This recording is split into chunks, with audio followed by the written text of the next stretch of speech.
অনিয়ম দুর্নীতির ফলে বিগত সরকারের সময়ে শরিয়া ভিত্তিক সোশ্যাল ইসলামী, ফার্স্ট সিকিউরিটি, এক্সিম, ইউনিয়ন ও গ্লোবাল ইসলামী ব্যাংক এতটাই দুর্বল হয়ে পড়ে যে গ্রাহকদের চাহিদামতো টাকা ফেরত দিতে পারছে না। এমনকি বর্তমান সরকারের সময় কেন্দ্রীয় ব্যাংক থেকে টাকা ধার নিয়েও পরিস্থিতির উন্নতি হয়নি। এমন বাস্তবতায় ওই 5 ব্যাংককে একীভূত করতে চূড়ান্ত প্রক্রিয়া শুরু করেছে বাংলাদেশ ব্যাংক। মঙ্গলবার কেন্দ্রীয় ব্যাংকের পরিচালনা পর্ষদের বিশেষ সভায় এই ইস্যুতে আলোচনা হয়।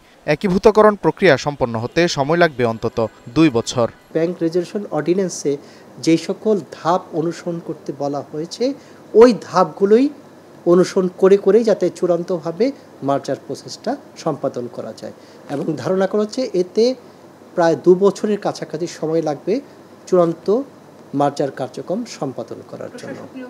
মধ্যবর্তী সময়ের জন্য 5টি ব্যাংকেই একাধিক সদস্যের সমন্বয়ে প্রশাসক নিয়োগ দেবে বাংলাদেশ ব্যাংক, যারা এসব ব্যাংকের ব্যবস্থাপনা কর্তৃপক্ষের সাথে সমন্বয় করে কাজ করবেন, পাশাপাশি রিপোর্ট করবেন বাংলাদেশ ব্যাংকে। প্রশাসক এবং তার নেতৃত্বে একটা টিম থাকবে, সেই প্রতিটা ব্যাংকেই একটা করে টিম দেওয়া হবে।